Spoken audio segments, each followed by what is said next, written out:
The millionaire's son wasn't deaf and mute, and only the cleaning lady noticed. Dorothy Wilson had been cleaning for 3 years at the Thompson mansion and had never questioned anything. The businessman, Richard Thompson, always explained to visitors that his 8-year-old son Michael had been born with severe hearing and speech problems, requiring special care. The household routine revolved around this unquestionable reality. It was during a Thursday morning that everything changed. Dorothy was mopping the floor of the spacious hall when her broom slipped and hit the marble hard. The crash echoed throughout the entire house. Michael, who was quietly playing with his blue teddy bear on the nearby sofa, gave a small, startled jump. His little brown eyes widened for a second before he quickly went back to pretending nothing had happened. Dorothy stopped what she was doing. That reaction had been instinctive, natural, completely normal for a child who can hear perfectly well. In the following days, she began to pay attention to details that had previously gone unnoticed. When the private nurse, Dr. Jennifer, arrived every morning for Michael's special care, the boy always seemed to know of her approach before she even appeared. His eyes would turn toward the door seconds before she entered. During therapy sessions, Dorothy discreetly observed while organizing books on the nearby shelf. Dr. Jennifer used a small flashlight to examine the boy's throat, always wearing yellow gloves that contrasted with her impeccable blue uniform. Michael cooperated perfectly, opening his mouth at the exact moment, as if he knew exactly what was expected of him. Michael needs special medication to maintain neurological balance, Dr. Jennifer would explain to Richard after each consultation. It's essential that he remains calm. Any excessive stimulation could harm his development. Richard would always nod in agreement, wearing his impeccable blue suits that reflected his business success. He watched his son with a mixture of concern and something Dorothy couldn't quite identify. There was affection, certainly, but also a constant tension. The household routine was rigid. Michael woke up at 7 in the morning, had breakfast specifically prepared by the cook, received his medical care, participated in supervised educational activities, and went to bed promptly at 9 in the evening.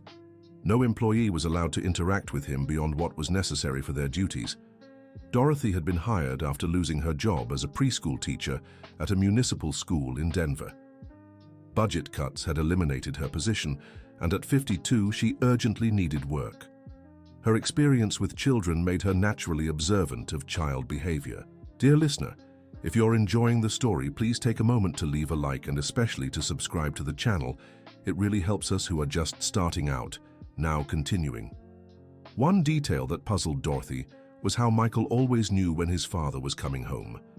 Richard drove a silent electric car, but invariably Michael was already sitting in his favorite armchair, pretending to play, when his father entered. How could a completely deaf child achieve such precise timing? In the 3rd week of her observations, Dorothy decided to run a discreet test. While cleaning Michael's room, she began to hum softly a children's song she had taught many times in her classes. It was a simple melody about a little bird that had lost its feathers. Michael was sitting on the floor, apparently focused on stacking colorful blocks. But Dorothy noticed that his movements began to follow the rhythm of the song. When she stopped humming, the boy's movements slowed down. When she would resume, he would unconsciously follow along again. Her heart raced. That was no coincidence. That night, Dorothy hardly managed to sleep in her small apartment in the Riverside neighborhood. As a mother of 2 grown children, she recognized the signs of a normal child. Michael displayed completely typical behaviors for his age, just masked by a carefully maintained performance. But why would an 8-year-old child pretend not to be able to hear or speak? And why would his own father uphold this lie? The next day, Dorothy paid even closer attention. During lunch, when Richard was at the office in an important video conference, Michael was playing alone in the living room. A garbage truck passed by the street, making that characteristic sound of air brakes. Michael immediately ran to the window to watch, then quickly returned to his spot when he heard footsteps approaching. The housekeeper, Mrs. Martha, appeared carrying clean laundry. She was a woman in her mid-60s who had worked for the family for over a decade. Her grey hair was always tied in a perfect bun, and she kept the house running with military precision. "Dorothy, avoid making unnecessary noise when you're cleaning," said Martha in her authoritative voice. The boy needs absolute tranquility. Of course, Mrs. Martha. I was just being extra careful today so as not to disturb him. Good. Mr. Richard is very concerned about Michael's well-being. Any change in routine could harm his treatment. Dorothy nodded, but something in Martha's tone left her intrigued. There seemed to be a layer of meaning behind the words, as if the housekeeper also held secrets about the boy's true condition. Later that day, while Richard was in an external meeting, Dorothy found Michael alone in the sunroom. He was sitting on the floor, organizing small toy cars into perfect rows. His concentration was total, and for the first time she could observe him without the presence of supervising adults. Carefully, Dorothy approached and sat at a respectful distance. Michael looked up briefly, then returned his attention to the toys. But she noticed something in his expression. There was intelligence there, a liveliness that shouldn't exist in a child with the problems described by his father. "Hi, Michael," she whispered, so softly it would be impossible for a truly deaf child to perceive. The boy froze for a split second. His small fingers tightened around the car he was holding, but he didn't look up. Dorothy felt a wave of emotion. That reaction confirmed her suspicions. "It's okay," she continued, still whispering. "I won't tell anyone." This time Michael lifted his face. His brown eyes were bright, almost pleading. But before any real communication could happen, footsteps echoed through the marble hallway. Michael immediately returned his attention to the cars, pretending not to have heard anything. Dr. Jennifer appeared in the doorway, her blonde hair pulled back in a practical ponytail, carrying her medical bag. "Dorothy, Mr. Richard asked for you to clean his office now," said the nurse with a professional smile that didn't reach her eyes. "Of course, Dr. Jennifer. I was just finishing up here anyway." Dorothy left the sunroom, but her mind was buzzing with questions. Why would Michael pretend to be deaf and mute? And more importantly, what would happen if she discovered the truth? In the following days, Dorothy developed a routine of subtle observation. She noticed that Michael reacted to specific sounds: the meow of the neighbor's cat, the wind hitting the windows during storms, even the ticking of the old clock in the main living room.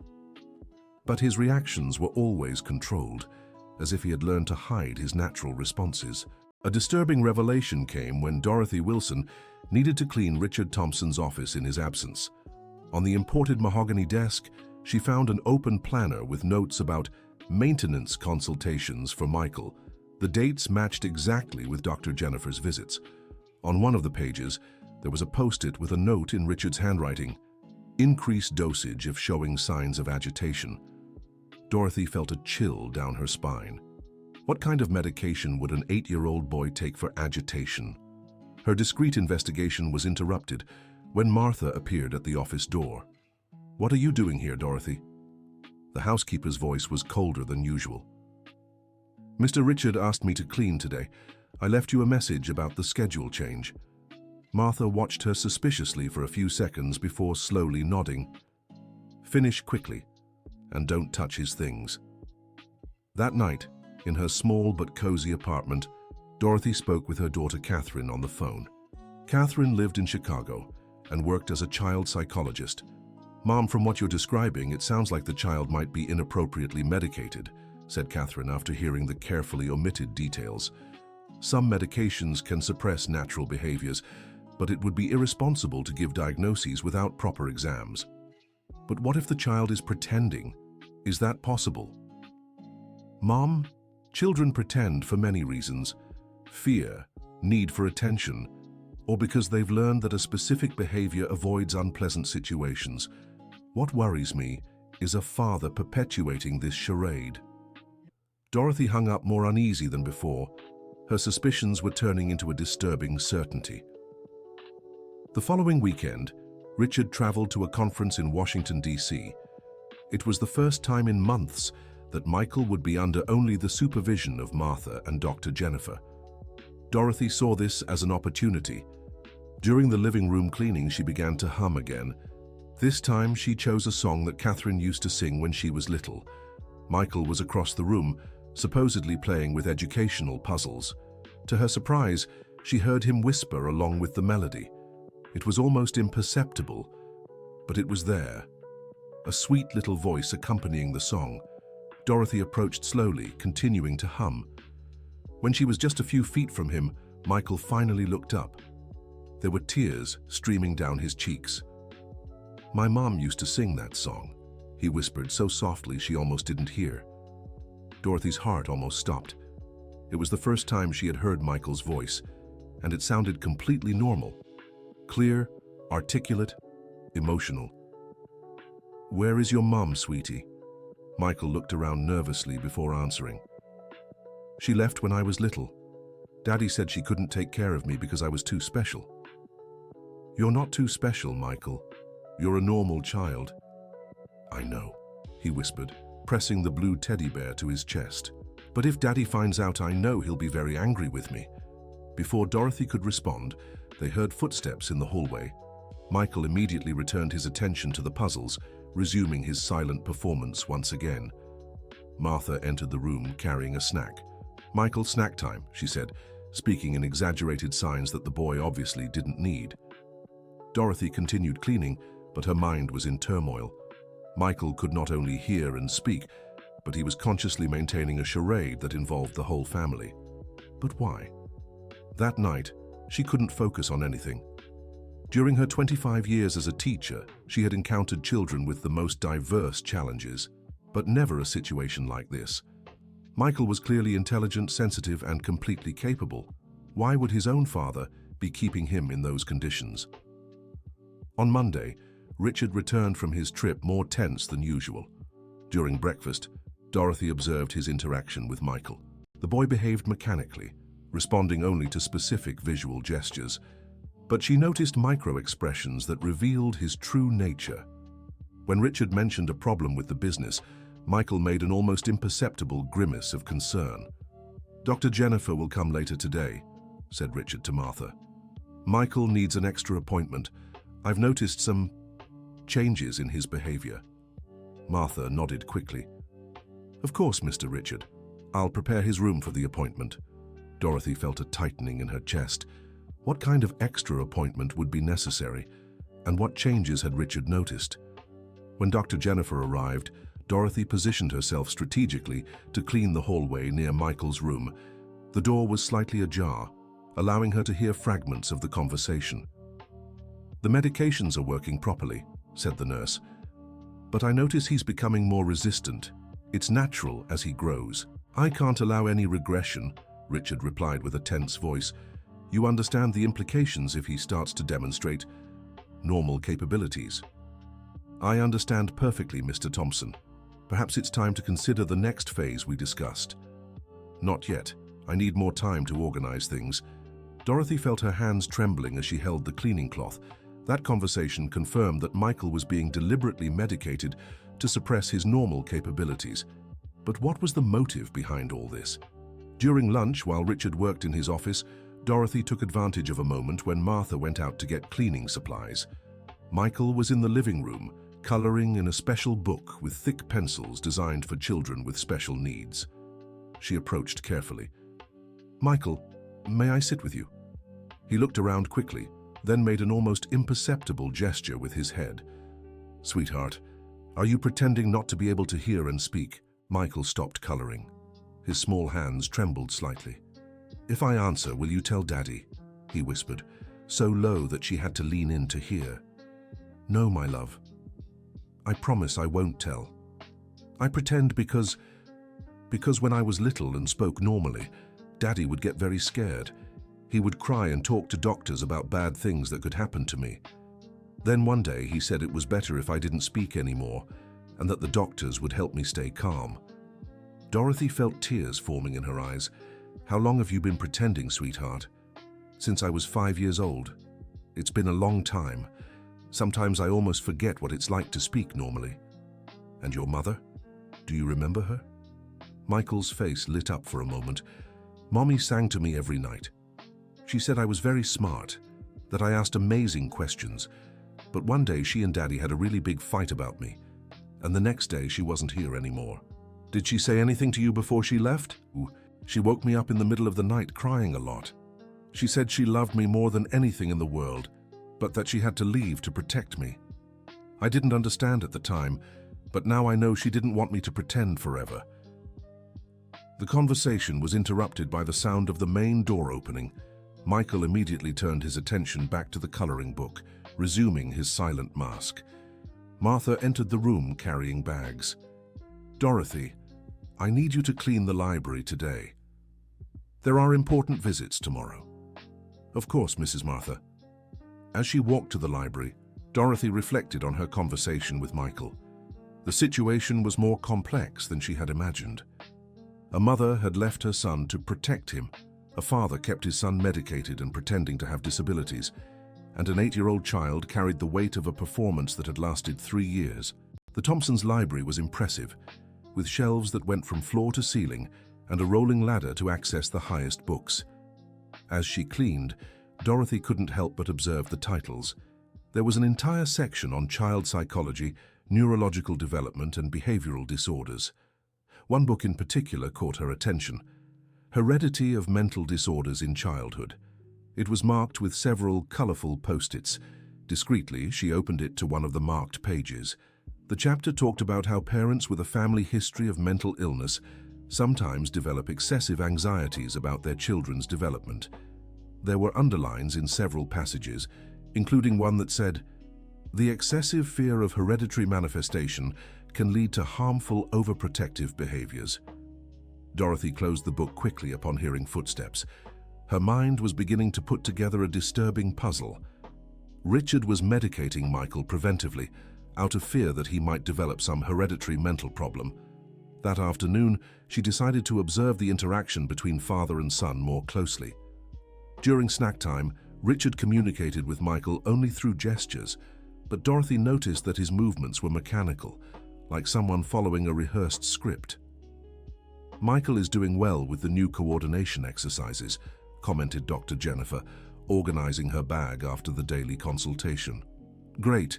It's essential to maintain his stability," replied Richard. "Sir, may I make a suggestion? Perhaps it would be beneficial to allow him more controlled social interaction. Children need stimulation for proper development." Richard shook his head negatively. "No. Any change in routine could be dangerous. He needs protection, not exposure." Dorothy, discreetly cleaning nearby, noticed the subtle frustration in Dr. Jennifer's voice. Even the nurse seemed to question some aspects of Michael's treatment. Dear listener, if you are enjoying the story, please take a moment to leave a like and especially subscribe to the channel. It really helps us who are just starting out, now continuing. 2 weeks later, Dorothy made a risky decision. During a day when Richard was immersed in work and Martha had gone out shopping, she went to Michael's room. She found him sitting on the bed, flipping through a picture book. "Michael, can I talk to you about your mommy?" He looked up, clearly interested but cautious. "Do you know why she left?" Dorothy asked gently. Michael was silent for a long moment, then began to whisper. "Mommy and Daddy fought about me every night. She said I was normal and that Daddy was exaggerating. Daddy said she didn't understand the risks. He talked about Grandma Susan, who I never met." Grandma Susan. Mommy's mom. "Daddy said she had problems in her head and that I could become the same. Mommy would get angry and yell that it wouldn't happen to me, but Daddy was very scared. And then what happened? One day, Dr. Jennifer came for the first time. She gave me a tasty medicine and said it would help me stay calm. After that, Mommy cried a lot. On the last night she was here, she told me she loved me, but that Daddy wouldn't let her take care of me the way I needed."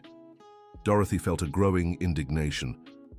A family had been destroyed by a father's irrational fear. A child was being deprived of his normal childhood because of unresolved trauma. "Michael, do you want to start speaking normally again?" she asked. "I'm scared," he confessed. "If Daddy finds out I can talk, he'll be very sad. Or very angry. I don't know which is worse." "What if I help you? What if I talk to your dad and explain that you're okay?" "He won't believe you. He's really scared I'll get sick like Grandma Susan." Dorothy Wilson knew she had to be very careful. A wrong approach could drastically worsen Michael's situation or result in her being fired before she could help him. The next day, she decided to discreetly speak with Dr. Jennifer. The nurse was preparing Michael's daily medication when Dorothy approached her. "Dr. Jennifer, may I ask a question about Michael's treatment?" The nurse looked at her cautiously. "What kind of question, Dorothy?" "Well, I worked with children for many years as a teacher. Some of his reactions seemed to me more typical of a normal child than of someone with the conditions Mr. Richard described." Dr. Jennifer stopped what she was doing and looked directly at Dorothy. "You've been observing Michael closely, haven't you?"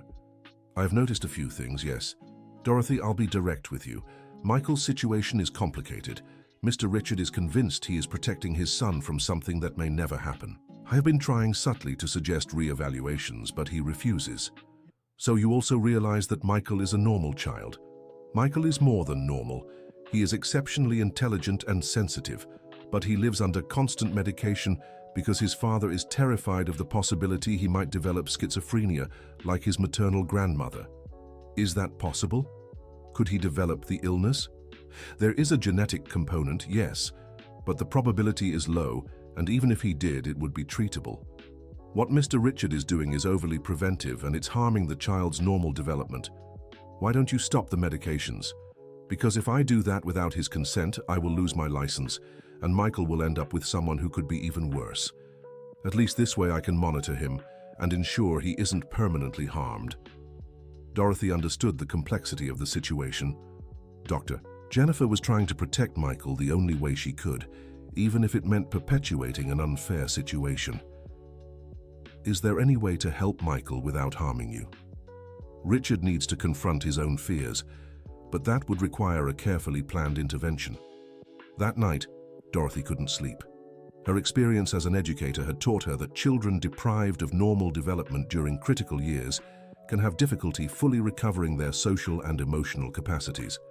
Michael was losing precious years of his childhood because of his father's unresolved trauma. The next morning, Richard returned from a trip visibly stressed. During breakfast, he watched Michael more closely than usual, as if searching for signs of something troubling. "Dr. Jennifer, I need to speak with you in private," he said, after checking that Michael was busy with his supervised activities. Dorothy, cleaning the nearby hallway, couldn't help but overhear. "I received a disturbing report from the special school where I intended to enroll Michael. They suggest that children with his profile respond better to less restrictive environments." "That's a valid observation, Mr. Richard. Michael demonstrates abilities that could be better developed with more social stimulation." "No, I can't take that risk. You saw what happened to Susan.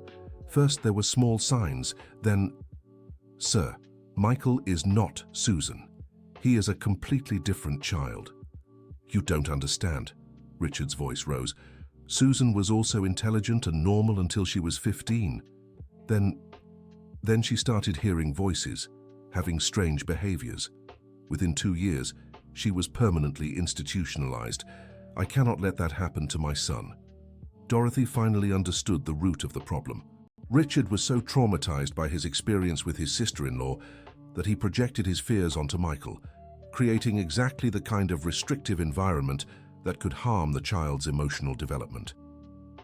Over the next few days, she observed Michael with even more attention. The boy was showing subtle signs of depression.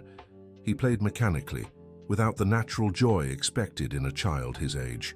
His performance was becoming his reality, and that was alarming.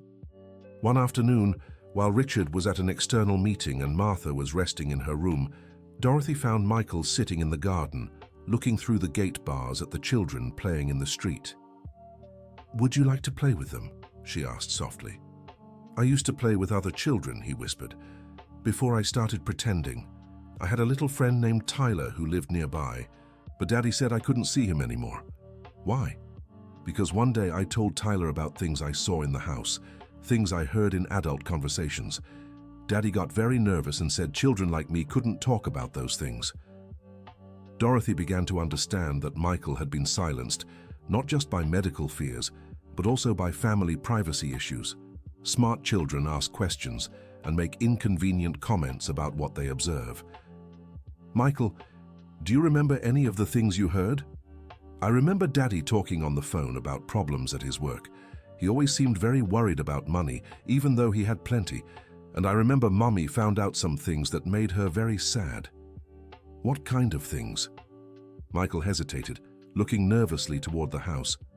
Mommy found hidden papers. She cried a lot and confronted Daddy about lies. They yelled about me being used as an excuse to hide other things.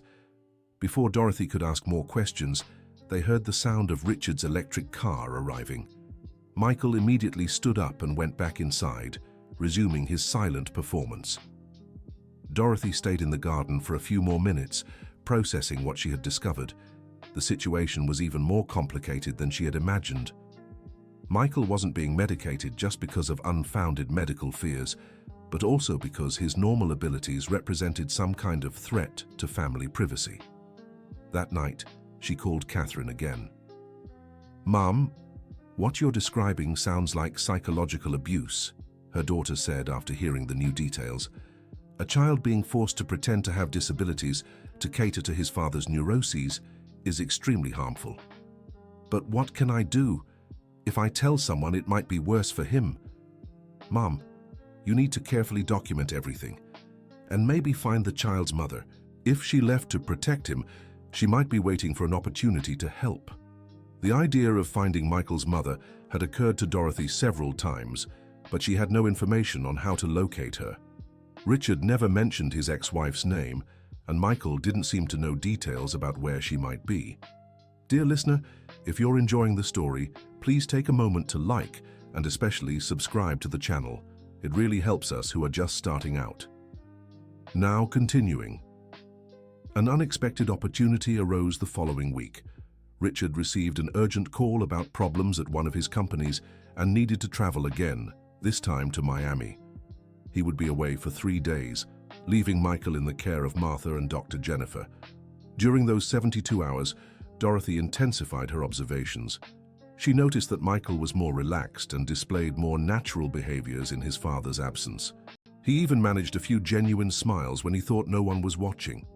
On the second night, while Martha was watching her soap opera in her room, Dorothy decided to have a deeper conversation with Michael.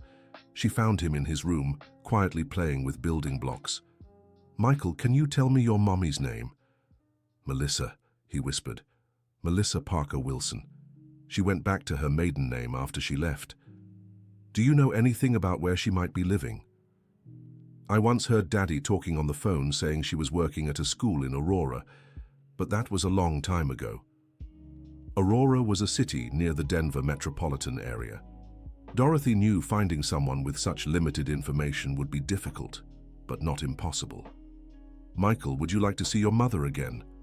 The boy's eyes filled with tears. "I dream about her every night, but I'm afraid that if she comes back, Daddy will do something bad to her too." "What kind of bad thing?"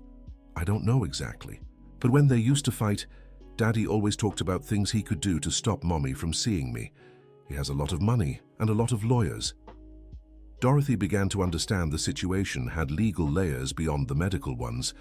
Richard wasn't just medicating Michael out of fear, but also ensuring the child's mother had no legal grounds to question him. On the third day of Richard's trip, Dorothy made a decision that would change everything.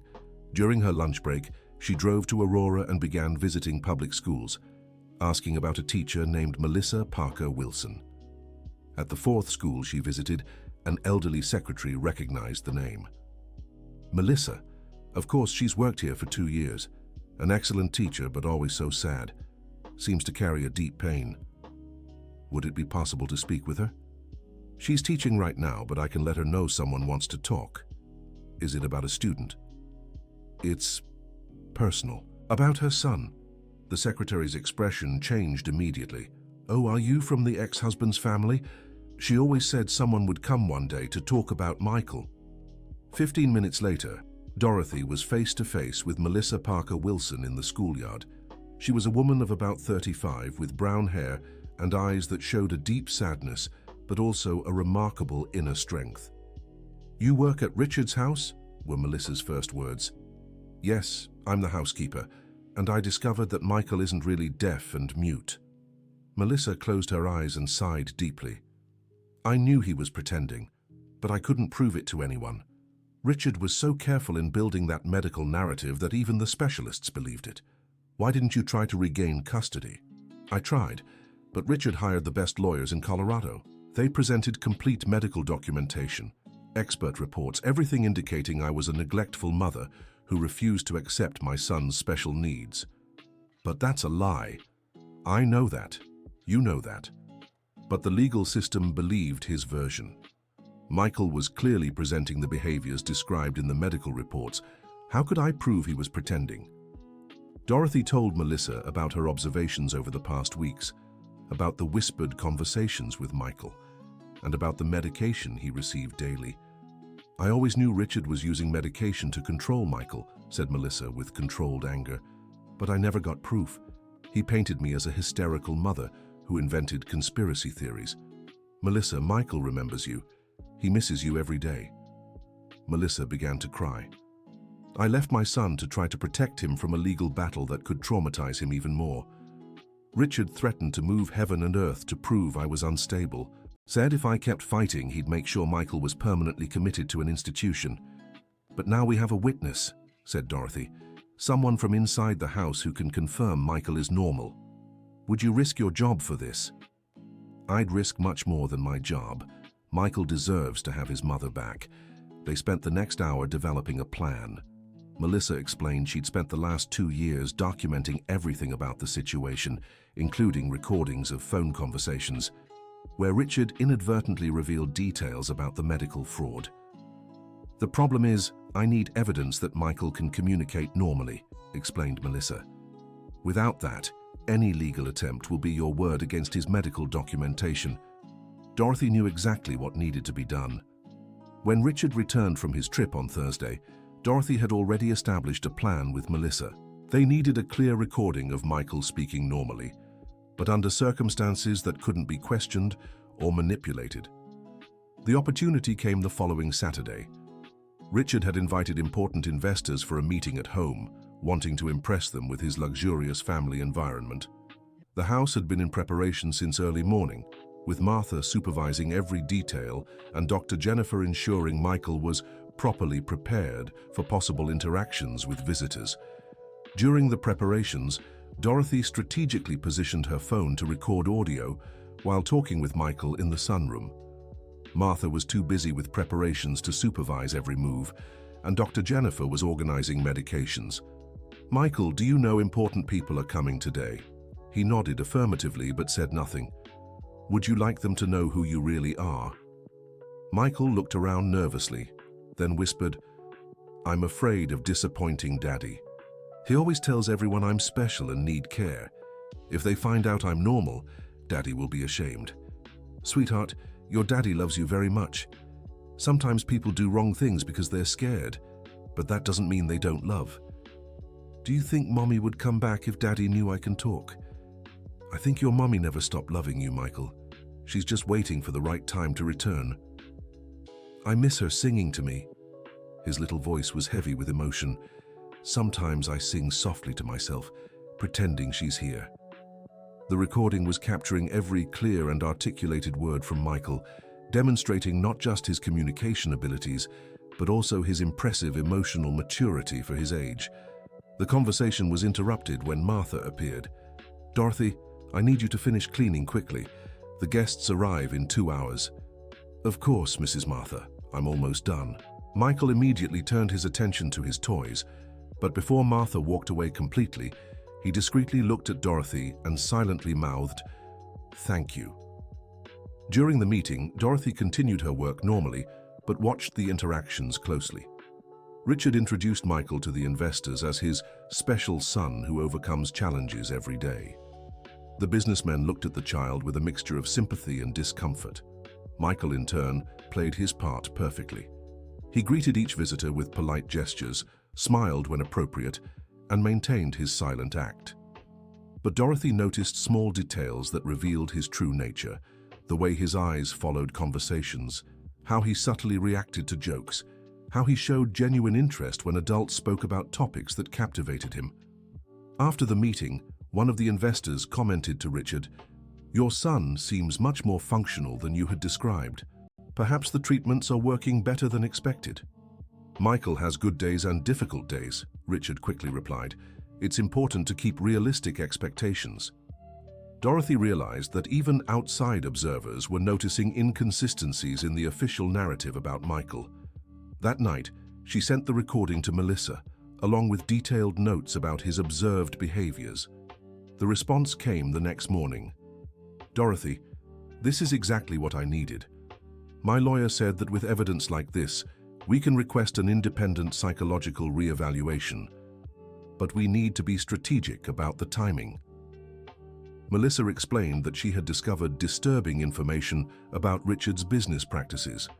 Apparently, he was facing investigations into tax irregularities in his companies, and the narrative about having a son with special needs served as a public distraction from his professional problems. "He's using Michael as a smokescreen," Melissa said during a discreet phone conversation. "Businessmen with children facing challenges receive public sympathy and less scrutiny over their business practices."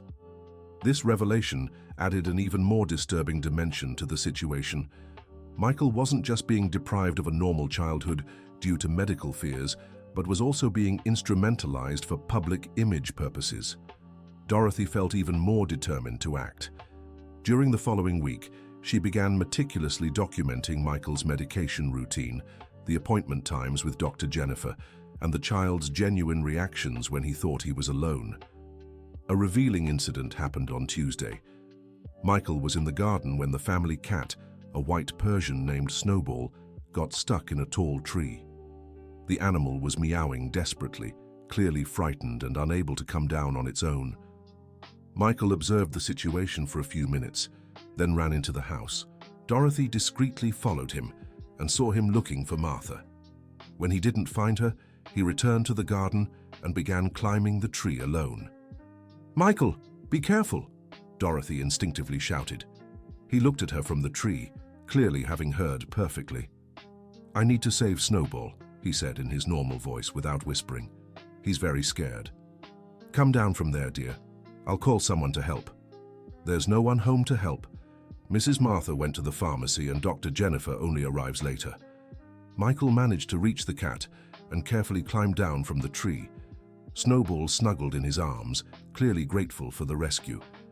"You were very brave," said Dorothy, "but also very smart in assessing the situation before acting. Mommy always said I should help those in need, even if it was dangerous for me." At that moment, Dorothy realized that Michael had inherited not only intelligence, but also compassion and courage from his mother. Characteristics that were being stifled by the situation he lived in. "Michael, would you like to talk to your mother?" "Is she here?" His eyes lit up with a hope that broke Dorothy's heart. "Not yet, but I know where to find her, and she really wants to talk to you. Daddy will be angry if he finds out.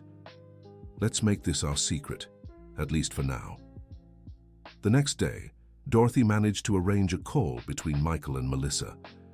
During the time when Martha was preparing lunch and Dr. Jennifer hadn't arrived yet, she used her phone to connect mother and son. The conversation was emotionally devastating. Michael cried upon hearing his mother's voice for the first time in 3 years. Melissa fought to maintain her composure while listening to her son express longing, fears, and confusion about his situation. "My love, Mommy never stopped thinking about you," said Melissa through the phone. "And now that I know you can speak, I'll do everything to get us back together. But what if Daddy doesn't allow it? We'll find a way, my son. Sometimes adults need help understanding they're doing wrong things, even when they think they're protecting those they love." After the call, Michael was visibly more animated. For the first time in weeks, Dorothy saw him display genuine joy. He even hummed softly while playing, believing he was alone. But this mood change didn't go unnoticed by Martha.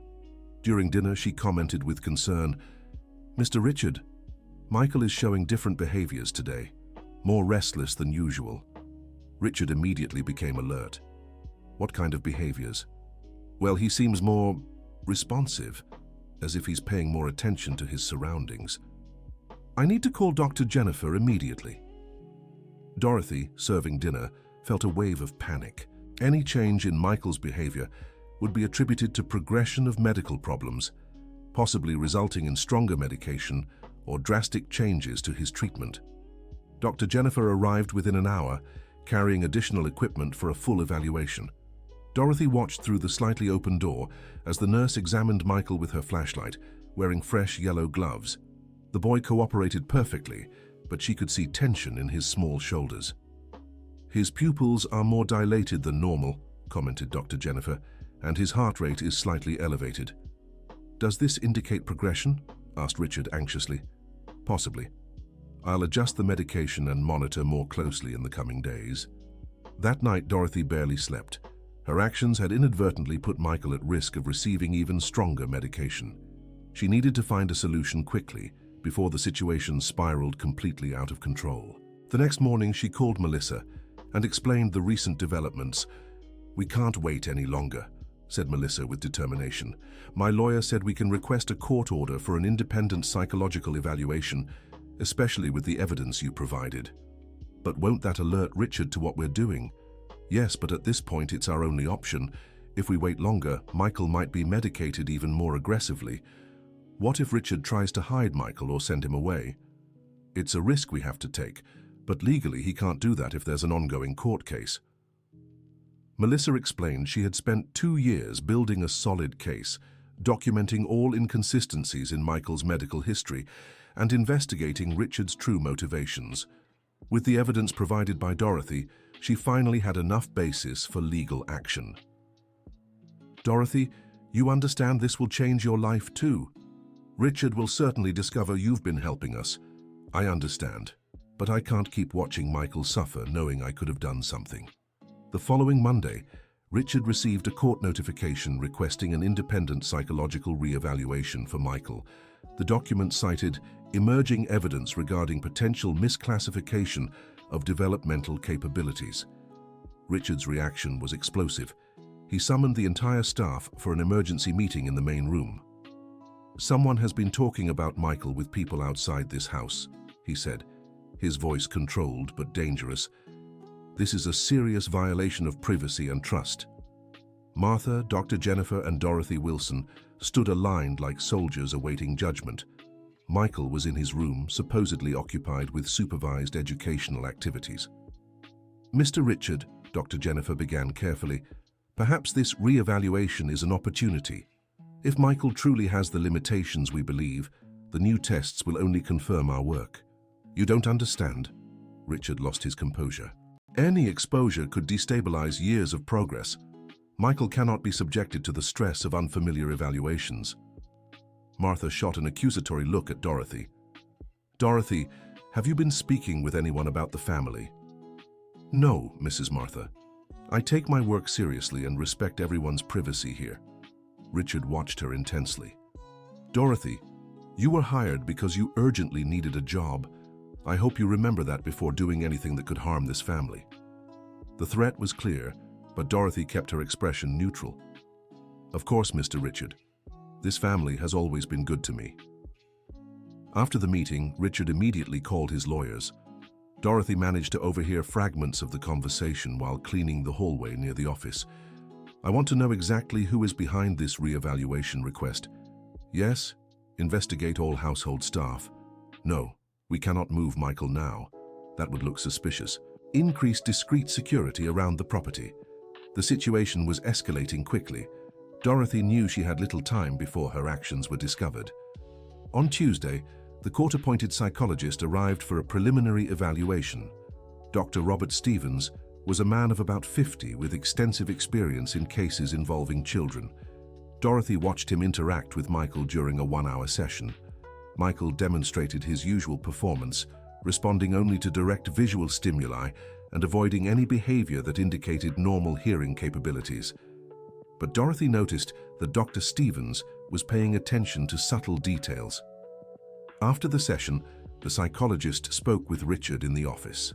"Mr. Thompson, Michael demonstrates some capabilities that are inconsistent with the diagnoses in his medical file." "What kind of inconsistencies?" Richard was visibly nervous. "His responses to visual stimuli are much faster and more precise than I would expect from someone with the degree of impairment described. Additionally, his motor coordination and concentration abilities are exceptional." "Does this indicate improvement in his condition?" "Possibly. or it indicates that the original condition may have been misdiagnosed. Richard turned pale. Doctor, are you suggesting my son doesn't have the problems we've been treating for years? I'm suggesting we need more comprehensive evaluations, with more modern methods and a multidisciplinary team. That evening, Richard was visibly disturbed. He cancelled important meetings and spent hours locked in his office, making tense calls to various doctors and lawyers. Dorothy took the opportunity to have another conversation with Michael, this time in the garden, where she knew it would be harder for anyone to overhear them. Michael, a different doctor may come to speak with you soon. I know. Daddy seems very nervous about it. Are you afraid? I'm afraid that if I talk to him normally, something bad will happen to you or to Mommy. Why do you think that? Because I heard Daddy talking on the phone. He said if anyone found out I can talk, that person would have serious problems. Dorothy felt a chill. Richard was clearly prepared to protect his secret by any means necessary. Michael, do you trust me? I trust you. You're the only person who talks to me like a normal person. Then trust me when I say that sometimes we need to be brave for good things to happen. Your mother is trying to come back to you, but she needs some important people to know that you can speak. If I talk to the new doctor, will Mommy come back? I can't promise that, but it will be a very important first step. Michael stayed silent for several minutes, squeezing his blue teddy bear. Okay, but do you promise you'll stay close when I talk to him? I promise I'll do everything I can to protect you.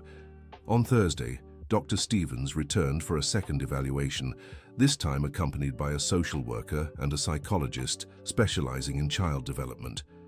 Richard was visibly tense but tried to maintain a cooperative appearance. Dear listener, if you're enjoying the story, please take a moment to like and especially subscribe to the channel.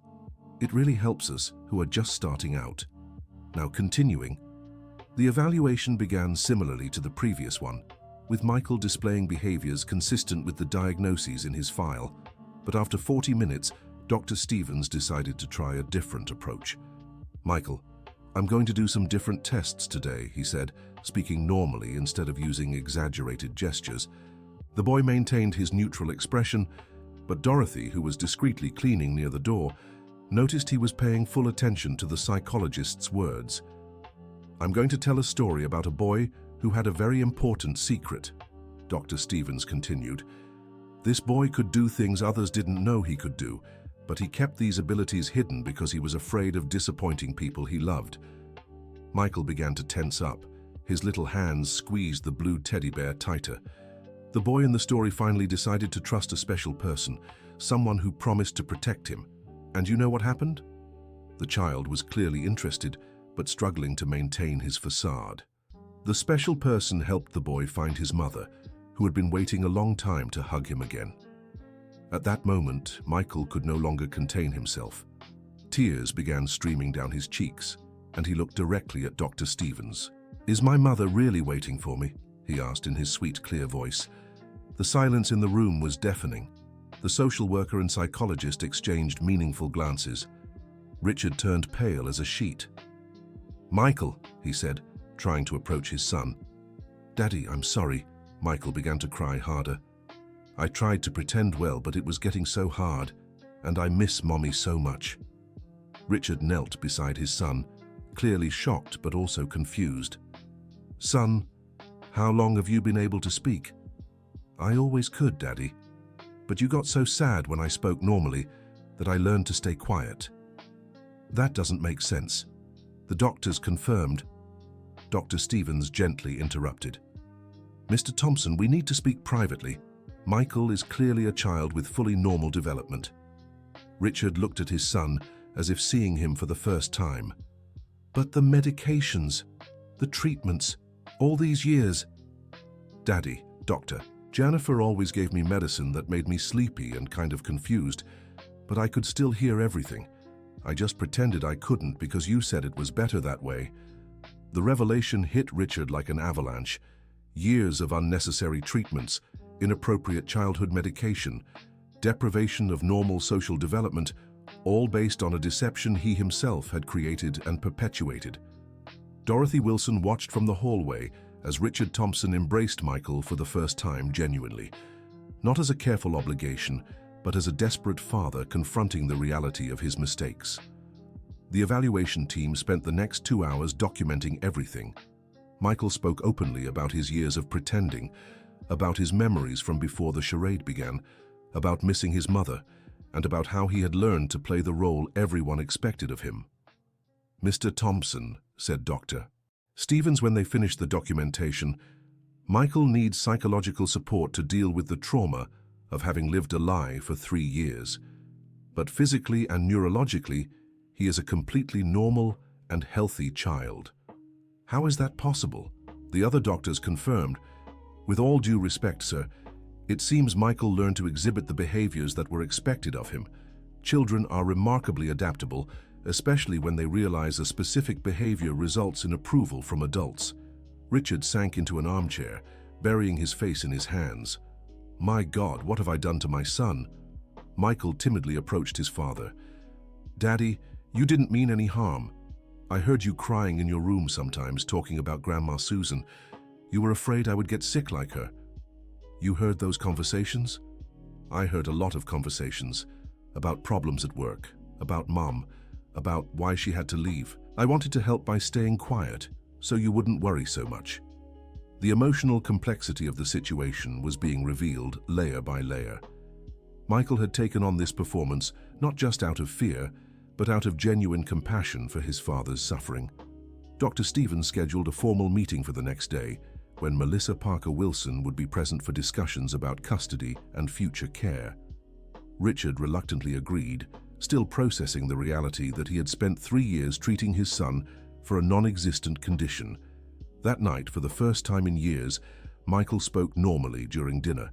His voice, though still cautious, showed an impressive intelligence and maturity for his age. "Daddy, why were you so afraid I would get sick?"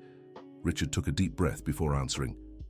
"Your grandmother Susan was a wonderful person when I met your mother, but when she was 15, she started having problems that were hard to understand. In no time she couldn't live a normal life anymore. It destroyed your mother's family. But I'm already 8 and I've never had those problems." "I know, son. But fear made me make bad decisions. Decisions that hurt you and your mother." Michael thought about this for a moment. "Daddy, are you still afraid?" "I am. But now I understand that what I was doing to protect you was actually harming you." On Friday, Melissa arrived at the mansion accompanied by her lawyer for the formal meeting. Dorothy saw her in person for the first time and was struck by the strength emanating from the woman despite her obviously worn appearance. When Michael saw his mother, he ran into her arms without hesitation. "Mommy, you came back." "My love, Mommy never really abandoned you. I was just waiting for the right time for us to be together again." Richard watched the reunion between mother and son with a mix of guilt and relief. For years he had convinced himself he was doing what was best for Michael. Confronting the evidence of his mistakes was emotionally devastating. The formal meeting included 3 independent specialists who evaluated Michael thoroughly.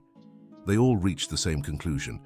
He was a child with completely normal development who had been subjected to unnecessary medical treatments for years. "Mr. Thompson," said Dr. Stevens, "Michael needs time to readjust to expressing his personality naturally. He spent years suppressing his normal abilities, which can have lasting psychological effects. What can I do to help him?" First, immediately stop any non-essential medication. Second, allow him to have regular contact with his mother. Third, consider family therapy for all of you to process this situation.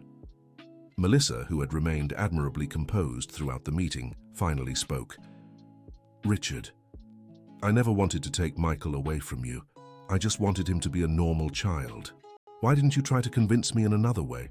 "I tried. For 2 years I tried to show you that Michael was normal, but you were so terrified by the possibility of him developing problems like Susan that you refused to see reality. And then you left.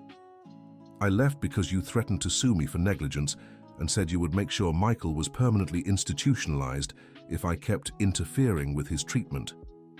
Richard lowered his head, confronting for the first time the consequences of his fear-driven actions. I was trying to protect him. I know that, but overprotection can be as harmful as neglect. Dr. Stevens mediated the conversation, helping both parents understand how to proceed from there. A gradual schedule was established for Michael to readjust to a normal life, including progressive medication reduction, restarting age-appropriate social activities, and regular family therapy. Dr. Jennifer, who had remained silent for most of the meeting, finally spoke. "Mr. Richard, I must confess that in recent months I've questioned the continued need for medications. Michael showed signs that he might be ready for significant reductions. Why didn't you tell me this? Because every time I suggested treatment modifications, you reacted with extreme panic. I feared any change would result in even more drastic decisions." Richard realized his fear had created an environment where even the professionals responsible for Michael's care were afraid to suggest improvements. Martha, who had worked for the family for over a decade, asked to speak with Richard privately after the meeting. "Mr. Richard, I always knew Michael was different from what you believed." "What do you mean, Martha?" "In recent years, I've noticed small behaviors that indicated normal abilities. But you were so convinced about the diagnosis that I didn't feel it was my place to question. Why did you never tell me anything?" "Because I saw how much suffering this situation was causing you. I thought maybe it was better to leave things as they were than to cause more pain." Richard understood that even Martha, his most loyal employee, had noticed the truth about Michael, but chose to remain silent out of misplaced compassion. During the following weeks, the Thompson household underwent a radical transformation. Michael gradually stopped pretending to be deaf-mute, though he still showed caution and nervousness when expressing his natural personality. The medication reduction was done carefully under independent medical supervision. As the drugs left his system, Michael became visibly more animated and spontaneous. His natural intelligence, suppressed for so long, began to fully emerge. Dorothy observed these changes with a mixture of joy and concern. Michael was clearly flourishing, but he also showed signs of trauma from having lived a lie for years. He often asked if he was behaving properly or if he should go back to pretending. Family therapy began in the third week after the revelations. Dr. David Reynolds, a family psychologist specializing in complex dynamics, worked with Richard, Melissa, and Michael in separate and joint sessions. During one of the sessions, Richard finally verbalized his deepest motivations. When Susan began showing symptoms of schizophrenia, our family fell apart. My in-laws blamed each other. Melissa became obsessed with studying prevention, and I developed a pathological need to control anything that could threaten Michael. And when Michael displayed normal intelligence and curiosity, encouraged Dr. Reynolds, I saw signs of Susan, the way she asked precocious questions, how she noticed details others missed. In my distorted mind, these were dangerous traits. But those traits also indicate a healthy, intelligent child. I know that now. But at the time, my fear was so intense that I interpreted any sign of intelligence as a harbinger of future problems. Melissa, who had remained restrained during this revelation, finally expressed her own pain. "Richard, you made me spend 3 years thinking I had abandoned our son. You let Michael believe I had rejected him. How could you do that? I was convinced I was saving him from a terrible future. In my mind, separating you was temporary, until I was certain he would be safe." Safe from what? From being a normal child? Safe from developing the illness that destroyed Susan's life. Dr. Reynolds helped both understand how unresolved family trauma had created a cycle of harmful decisions based on fear rather than evidence. Michael, during his individual sessions, expressed a mixture of relief and confusion. "Dr. Reynolds, for the longest time I thought it was my fault that Daddy and Mommy separated. I thought if I were a more normal boy, they would have stayed together." "Michael, problems between adults are never children's fault. Your parents separated because they were dealing with fears and misunderstandings, not because you did anything wrong. But I could have told the truth sooner. You were very young when everything started, and even now you're being very brave by talking about these difficult things." As the weeks passed, Michael began demonstrating aspects of his personality that had been suppressed for years. He was incredibly curious, asked complex questions about how things worked, and showed a remarkable capacity for empathy for his age.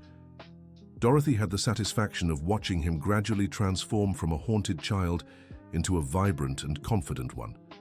His genuine laughter began echoing through the house that had been silent for so long. But the recovery wasn't without challenges. Michael sometimes regressed to pretending behaviors when he felt anxious or insecure. He had associated silence with safety for so long that expressing himself normally still made him nervous. One morning, he confessed to Dorothy, "Sometimes I'm afraid that if I talk too much, Daddy will change his mind and want me to start pretending again." "Michael, your daddy is learning that you speaking up is a good thing. It might take time for him to get used to it, but he wants you to be happy." "And will Mommy come back to live here?" "Your parents are talking about that. The most important thing is that now everyone knows the truth, and everyone wants what's best for you." The custody issue was complicated. Melissa wanted Michael to live with her, but also recognized that tearing him completely away from Richard would be another trauma. Michael, in turn, expressed love for both parents and fear of having to choose between them. Dr. Reynolds suggested a shared custody agreement, with Michael spending significant time with both parents while everyone participated in ongoing therapy. The proposal would provide stability for Michael while ensuring both Richard and Melissa could be active participants in his recovery. During one of the family therapy sessions, Richard asked a question that revealed the beginning of his own healing. "Dr. Reynolds, how can I be sure I won't repeat the same mistakes? My fear that Michael might develop problems like Susan still exists." "Richard, fear is normal and even healthy when it keeps people alert to real problems.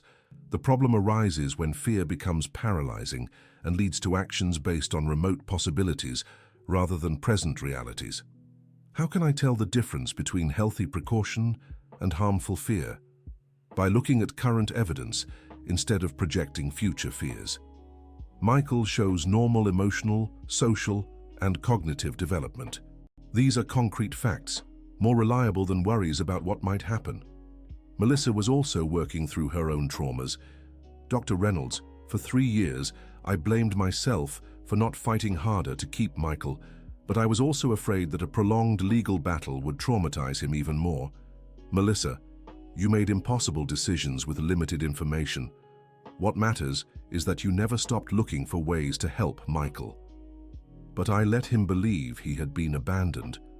You let go to protect him from a situation that was becoming more harmful. That's maternal sacrifice, not abandonment." Michael, participating in these conversations, began to understand both parents' complex motivations. His emotional maturity, developed through years of observing complicated family dynamics, helped him process the situation better than many children could. 1 month after the initial revelations, the family had established a new routine. Michael spent 3 days a week with Melissa in her apartment in Aurora, where he attended a local school and participated in normal activities for children his age. The other 4 days he spent with Richard, but now without unnecessary medication and with much more freedom to express his personality. Dorothy continued working at the mansion, but her relationship with the family had completely changed. Richard promoted her from cleaner to educational tutor, recognizing her qualifications as a teacher and her crucial role in helping Michael. "Dorothy, I don't know how to thank you for what you've done for our family," Richard said one morning. "You saved my son from years of unnecessary suffering." "Mr. Richard, I only did what anyone should do when they see a child needing help." "No, you did much more than that. You risked your professional and personal safety to do what was right." Michael, who was nearby playing normally, ran to hug Dorothy. "Aunt Dorothy, you were the first person who believed I was normal." "Michael, you were always normal. You just needed adults who realized that." Dr. Jennifer also underwent a professional transformation. After the revelations, she resigned and pursued specialization in pediatric medical ethics, determined never again to participate in questionable treatments, even under family pressure. "Dorothy, I owe you an apology," she said during her last visit to the mansion. "I knew something was wrong with Michael's treatment, but I let my professional needs override my ethical responsibility."